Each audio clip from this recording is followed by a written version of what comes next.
안녕하세요. 3주차 제3강에서는 마왕퇴에서 발굴된 의서 중 가장 오래된 처방서인 52병방, 그리고 이어서 가장 오래된 의료 체조 그림인 도인도, 그리고 양생에 관한 기록들이 담겨 있는 여러 주간 의서에 관해서 살펴보겠습니다. 먼저 보실 책 52병방이라는 제목은 후대에 붙인 제목입니다.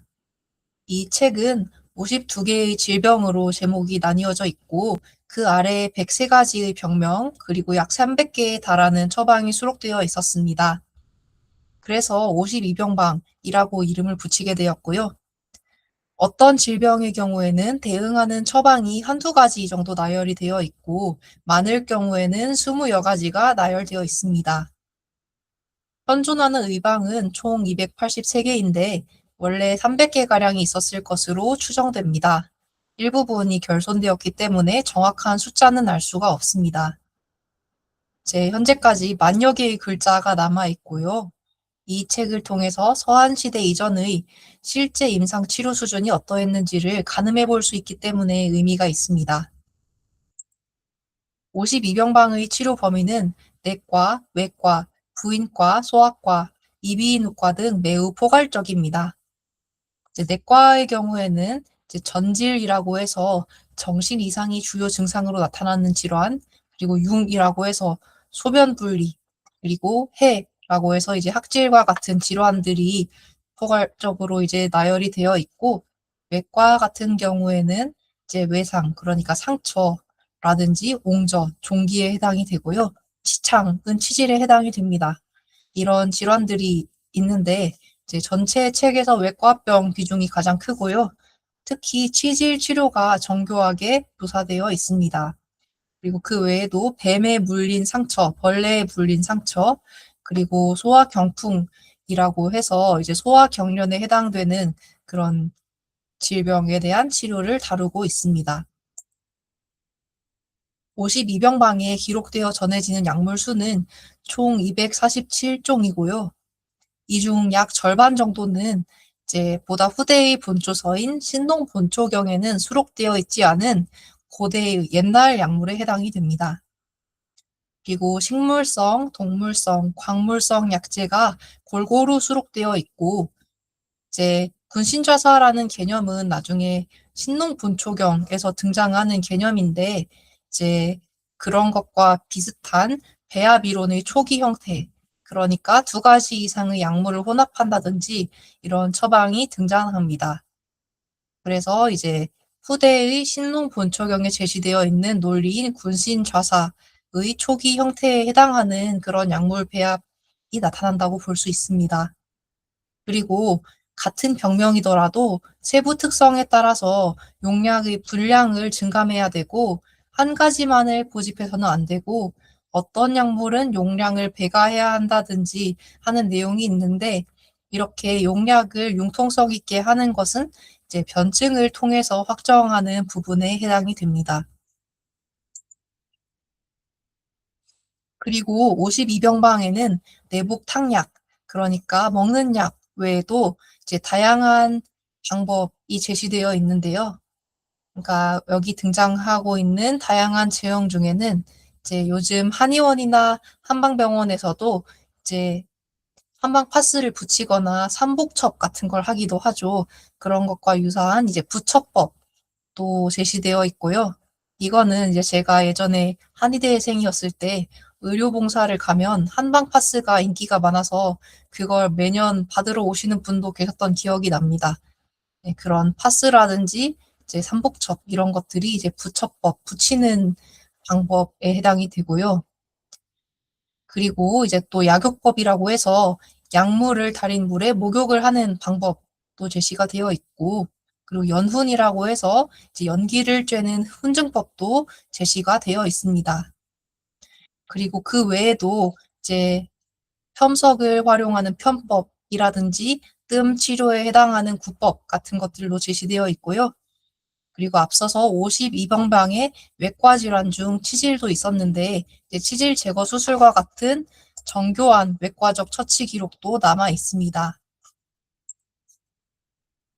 그리고 마왕태 백서 중에는 고대 사람들이 건강을 위해서 어떤 동작으로 체조를 했는지를 살펴볼 수 있는 도인도도 있었습니다. 이제 마왕태 백서가 저술된 것으로 추정된 시기 이전에도 이제 도인술에 대한 기록은 있었지만 그것이 그림으로 전해 내려온 것은 없었기 때문에 마왕태 백서의 도인도가 이제 현존하는 가장 오래된 의료 체조 그림에 해당합니다. 복원된 그림은 가로가 약 100cm, 세로가 약 50cm 정도인데 여기에 9에서 12cm 정도 되는 크기의 44명의 남녀노소가 다양한 동작을 하는 모습이 그림으로 그려져 있습니다. 그래서 이제 네 줄로 되어 있고 줄마다 11명이 배열이 되어 있고 인물의 형태가 사실적이고 자세도 각각 특이하고 복장도 제각기 다른 모습을 하고 있습니다. 이 도인도에서 볼 수 있는 주요 동작은 크게 세 가지 종류로 나눌 수 있습니다. 하나는 호흡 운동이고요. 다른 하나는 사지랑 몸통을 움직이는 운동인데 주로 곰, 새, 원숭이, 솔개 등 동물을 모방한 동작이 해당이 됩니다. 그리고 또 다른 하나는 막대기라든지 공과 같은 기구를 사용하는 운동입니다.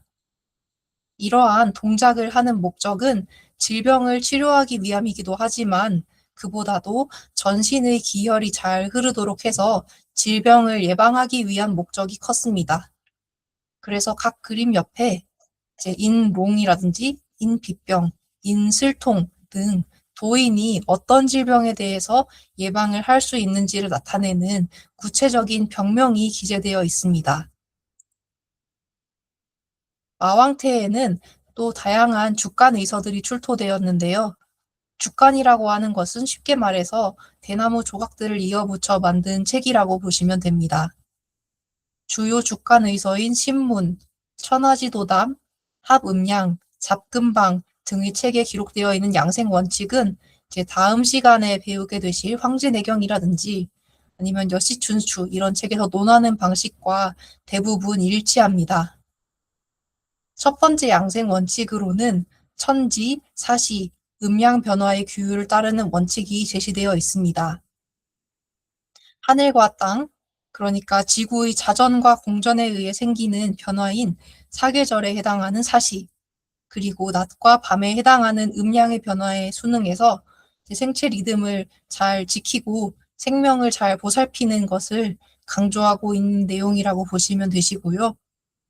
두 번째 양생 원칙으로는 음식, 기거, 희노애락 등을 잘 조절하는 것입니다. 쉽게 말해 정서와 생활 습관을 잘 조절해야 하는 내용이라고 보시면 되고요. 셋째는 앞서 도인도를 통해 보셨던 바와 같이 기공과 도인 등을 지속적으로 수련해야 한다는 그러한 원칙도 기록되어 있습니다. 그리고 넷째로 주간의서에는 방중술을 양생 원칙으로 제시하고 있습니다. 방중술은 성생활을 잘 조절하고 절제하는 것을 의미합니다.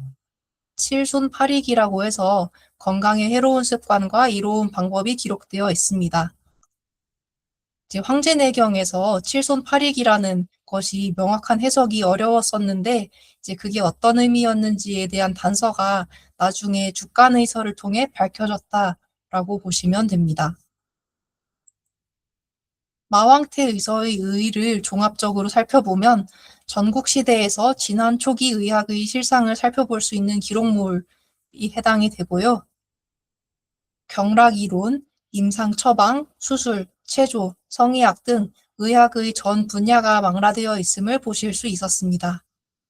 이러한 의서들에는 무속의학에서 점차 경험의학을 거쳐서 체계적인 이론의학인 황제내경으로 넘어가는 과도기가 어떠하였는지를 살펴볼 수 있는 기록들이 남아 있습니다. 이번 주 전체 강의를 요약하면 다음과 같습니다. 먼저 첫 강의에서는 전국시대 의학에 도입되게 된 음양오행, 정기신 등 철학적 이론을 살펴보았고요. 그리고 편작이 임상을 발전시켰던 내용도 함께 살펴보았습니다. 제2강에서는 마왕퇴 의서를 통해서 11맥에서 12경락으로 뜸에서 침구로 발전하는 경락학설의 진화 과정을 살펴보았습니다. 제3강에서는 52병방과 도인도를 통해 고대의 풍부한 임상 기술과 예방의학 사상을 확인하였습니다. 즉 전국시대는 제자백가가 출현하면서 다양한 학문이 논해졌고 또 전쟁이 많이 발생하였던 만큼 의술도 많이 발전하면서 동양의학의 기틀이 마련되었던 가장 역동적인 시대였다고 볼 수 있을 것입니다.